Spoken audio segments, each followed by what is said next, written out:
This is the strangest crime I have ever heard of, especially since the murder instrument is not an ordinary thing. You would never guess it, and I'm sure it is in every home. You may have just used it. Today we will cover a horrific murder using one of the most horrific methods. Unfortunately, the victim was only a few days old. What exactly happened? Was the killer crazy or mentally unstable? Let's unpack the details from the beginning.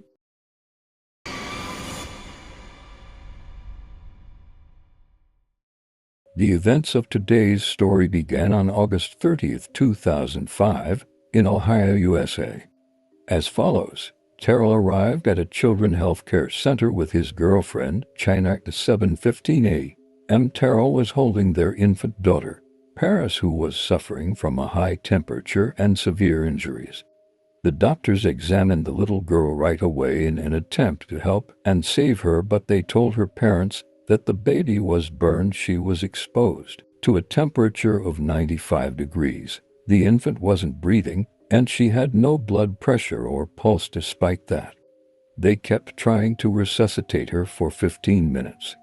In the meantime, Terrell and China were in a separate room. They were devastated, screaming and crying over what had happened to their baby. Terrell asked China if she heard what the doctors were saying, that she was exposed to a temperature of 95 degrees. An extremely high temperature for any person to handle. China replied by saying that Paris wasn't even burned. The doctors witnessed that argument between the couple, and this is what one of the nurses had to say about it. Minutes later, the emergency personnel announced the death of the baby. The doctors were confused about the cause of death because what the baby had endured was incomprehensible.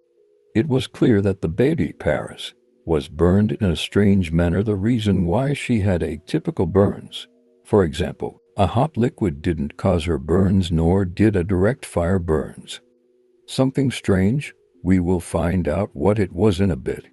The doctors called the police because of how strange the incident was, and it might be a murder rather than an accident, because when the parents were questioned about the type of burns the baby had, the doctors did not find the parents' statements to be convincing.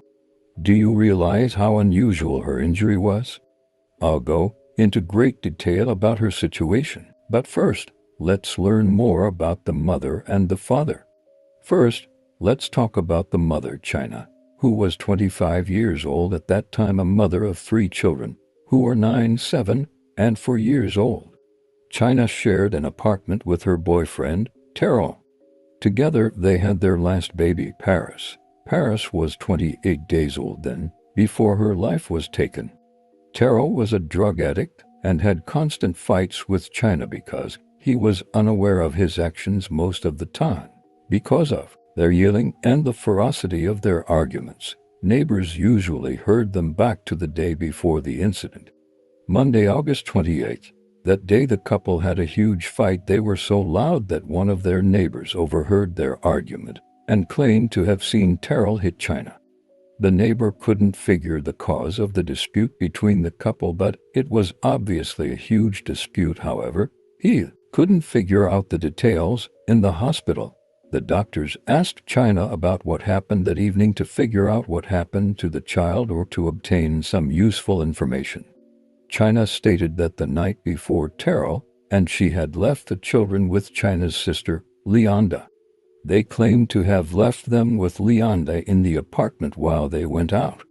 At 2 a.m. China returned to the house without Terrell, and she tried to feed Paris, but she didn't eat any. She noticed that her body was warm, so she tucked her in her bed with a fan pointed at her. Then she went to sleep and left her.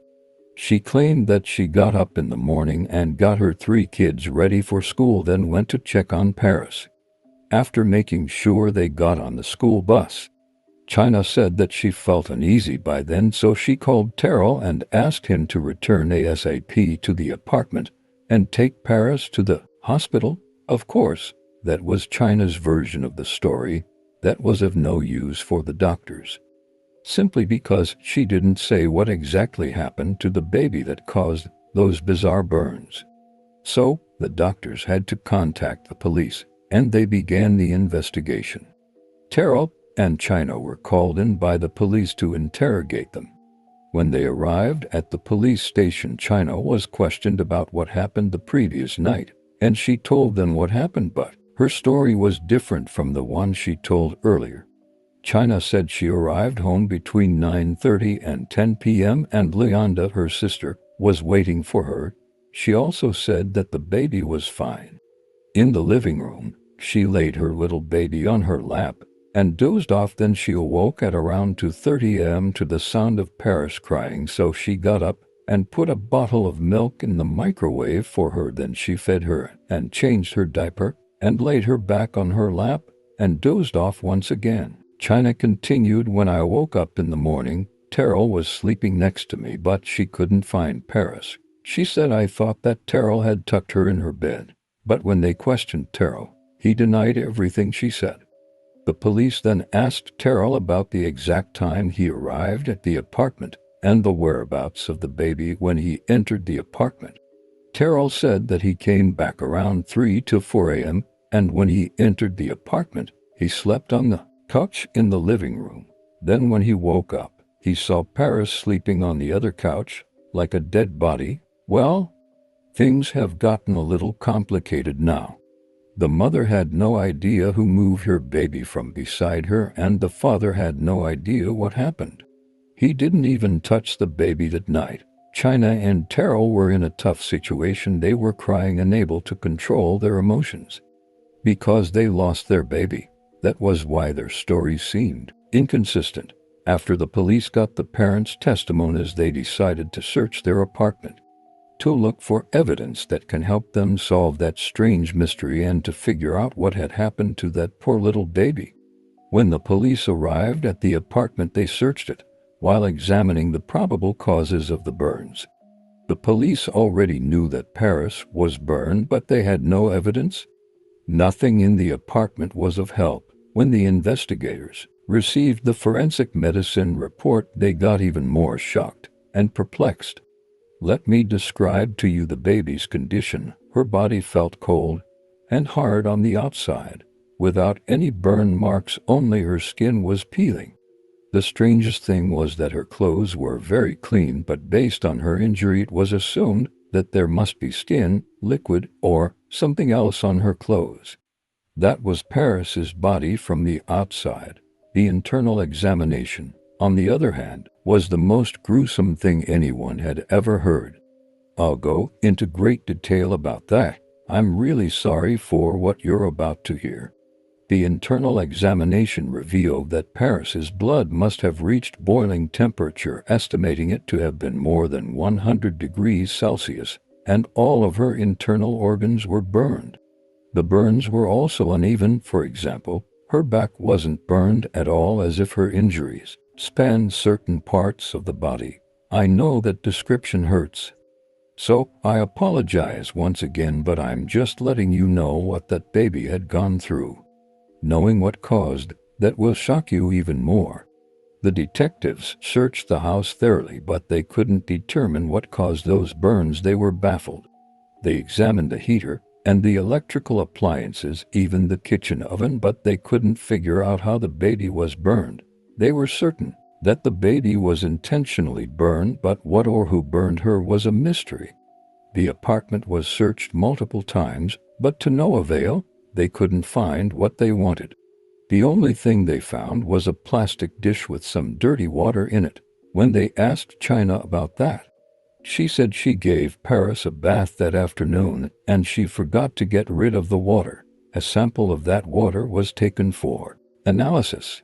Later, the police questioned the neighbors, trying to seek any information they may have regarding that incident. One neighbor reported that they saw China standing at her window at around 4 a.m., so the police reinterrogated China and asked her, "Didn't you tell us that you were asleep at that time? How did your neighbor see you awake?" China tensed up, as if she was trying to hide something, but she finally admitted that she was indeed awake at the time because the baby was with Terrell, and she was waiting for him to get home, but when he did, Paris was dead in his arms. The police asked her why would she hide such information. She responded that she loved Terrell and didn't want him to get in trouble, and she was only trying to keep him in the clear. Thus, the police had a suspect at last, Terrell. Terrell was interrogated. They asked him about his whereabouts and return time. Terrell told them the exact story without making any changes, but when they told him China's claims and statements, he said that the baby with her mother the whole time, and China was lying. So the police released him because his first and second statements were identical. He did not change his words. On the other hand, China's first story was different from the second one. She was constantly changing her statements. She even made up a third version after the testimony of her neighbor. China was detained by the police for putting her child in danger. It was clear that she was the only person with the baby Paris when she was hurt. A few days passed after China's detention, and the cause of death was still a mystery to the forensic pathologists. They only knew that she had strange burns. If that was a murder, then where was the weapon? There could be no murder without a murder weapon. However, keep in mind that those allegations might not be true, as the police had not yet proven anything. They had not proven that it was a murder. So far, it might have been an accident. Perhaps a third party did it that we know nothing about. In prison, China didn't stop sobbing over her dead baby. She didn't only lose her child in such a horrible way, but was also imprisoned without any actual evidence, merely charged with endangering her baby. A few days later, the judge ruled that China was not guilty and she was let out of jail. At the start of the following year, 2006, the forensic pathologist was reviewing studies on a group of pigs, and some experiments with microwaves were carried out on the pigs, specifically heating them up in a microwave.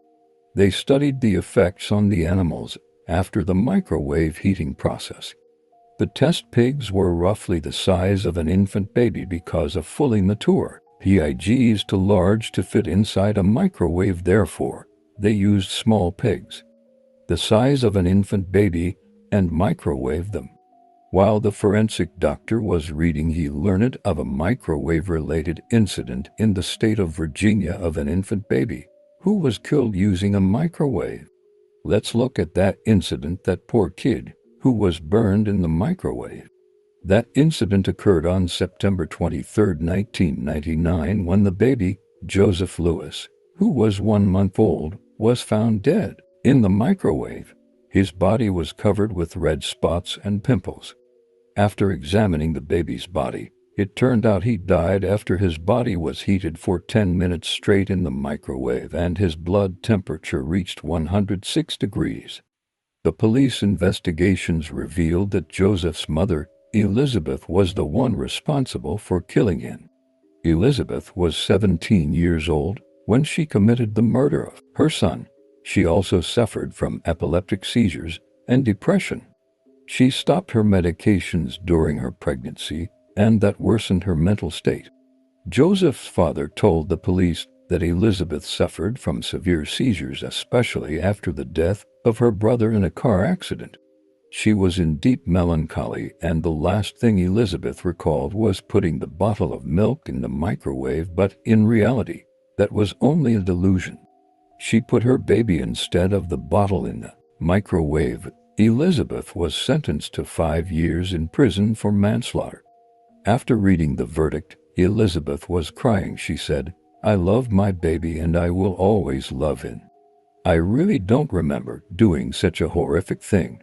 After the forensic pathologist read through the case, he requested the medical examination for Joseph. He found out that the burns were very similar to the ones on Paris's body. After that, they reopened Paris's case and decided to send investigators in order to search the apartment where China and Terrell lived once again, but that time, their main target was the microwave. The apartment was empty at that time because China and Terrell abandoned it after the death of their baby daughter. Regardless, the microwave was, thankfully, still in the apartment. On May 18, 2006, the police took the microwave from the apartment and sent it to the forensic laboratory. The forensic pathologists said that after seeing the microwave, the size of the baby Paris could easily fit in there. After examining the microwave from the inside, they found samples of DNA that belonged to Paris, especially on the top of the microwave. Thus, the forensic pathologist figured that the burns on Paris's body were correlated with the heating element in that type of microwaves. They discovered that the baby was lying on her back in the microwave when it started. That explained why the burns were limited to the upper part of her body and her back was not affected at all. Finally, the police found the murder weapon, the microwave. No one was expecting that to be the case. We are used to the murder weapon being a gun, a knife, or such things, but a microwave. That was really unexpected. Now, only one thing was left: the murderer. Who was accountable for putting a 28-day-old infant in the microwave and why? According to the doctor's report, Paris died between 1 and 3 a.m. after being heated for more than 2 minutes in the microwave. She died quickly after her body's temperature reached 107 degrees. The police had to return to the main characters in the case, the baby's parents, to explain what happened that evening. The parents must confess who was with the baby at that time. On November 27, 2006, they were arrested and interrogated again. The first sentencing hearing began with the mother, China, since she was last with the baby at home. Terrell then shocked everyone with a new piece of information. Terrell stated that China's 3 children were not his biological children. His only biological daughter was Paris. The other 3 were from another father. Anyway, one of China's kids told Terrell that he took Paris's body out of the microwave after China's nephew put it in there because that night China's sister was babysitting the kids and her son was with her, and he put Paris inside the microwave. By the way, China's nephew was only a child, and the witness was another 8-year-old who admitted to seeing him sneaking Paris into the microwave. It was not clear if China's nephew had spent the night at their house because China's sister left the house when she returned, and the baby was killed at 1 a.m. when China's sister was supposedly not there. So, we're unsure whether the nephew had spent the night at their house. Is a child capable of executing such an action? In fact, there are many cases where children had been convicted of much worse murders. So, to answer our question, yes, children can do such actions and more, and these days, age is not an indicator of criminal tendencies. The main question was whether China's nephew was to blame. Following an investigation, the judge declared a mistrial because China threatened the kid and forced him to admit to those accusations. She also forced her 8-year-old to testify against him. Although China believed she could outsmart the police, her ploy was easily foiled. During 3 separated hearing sessions, her lawyer, John Ryan, tried to defend her any way possible to convince the judges that she wasn't the murderer, and he accused other people. He also claimed that she suffered from mental issues. Anyway, now I'll tell you what truly happened the night of the incident. At 7 p.m. China and Terrell went out and left their kids with Leonda, China's sister. They bought some alcohol and headed to a nearby park to sit down and drink. Later, they got into the big fight, which I mentioned earlier, and it continued until they got into the car and things escalated when they arrived at the parking lot near their house, where Terrell followed China after she got out of the car and slapped her so she fell on the ground, then got up and bit him. It was a very messy fight. The witnesses said that they were very drunk, especially China, who wasn't walking properly. China told the police that they were fighting over driving the car. Later, she confessed that they were actually fighting over Paris's paternity. She wanted him to admit he was her father, but Terrell didn't want to, and he accused her of cheating and said that Paris wasn't his daughter. But Paris was indeed his daughter, and the police proved that. After leaving the car, China went into the apartment, and her sister Leonda saw her in that miserable state, completely drunk. So she sat with her for almost 40 minutes. Then she left and went to her home. On the other side, Terrell headed to his friend's house, who was known to sell drugs, and spent the night there. In the morning, he went back to his apartment and saw Paris laid on the couch as he mentioned during the investigation. China refused to confess, but the police had sufficient evidence to prove her guilty. The substances on the plastic dish matched the one they found inside the microwave, which was, in fact, the skin of baby Paris. Additionally, China was the only one with Paris in the apartment, and while in jail, she argued with a woman who told her amid fight, "You children killer," and China shouted back, "I didn't mean to do that." Another prisoner, who befriended China, said that China admitted to her that she had put her baby Paris in the microwave, but she didn't mean to do it. She was extremely drunk. Actually, China had a criminal record. In the year 2000, she was convicted of kidnapping, and in 2002 she was arrested for forgery, and finally she was found guilty of murder. It was crucial to know if China was suffering from any mental issues, so she was examined by a doctor, and the results were as follows. After 3 trials that lasted until 2011, China received a sentence of life in prison for aggravated murder. After the sentence, China looked down and began sobbing. Her sister Michelle was also crying hysterically and saying that China is part of the family and very dear to her. The perplexing thing was, she didn't shed a tear over what had happened to her niece, Paris, the poor baby who was killed by her mother, her sister, in a microwave.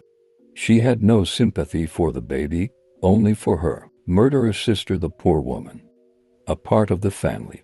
If she truly means that much to you, why not go to prison and live with her there? You both deserve to be in there. What shocked me even more while doing research for this story, that it was not the only instance of a baby being killed in a microwave by his mother. Humans have truly reached frightening levels, to the point where they will devise the most bizarre and heinous methods to carry out their murders. Paris was an innocent victim who wasn't even 1 month old, and her only sin was being an unwanted daughter of such a cruel mother. We have now reached the end of our story. If you enjoyed it, please don't forget to like the video and share it everywhere if you want to support me. Thank you so much. The best is yet to come.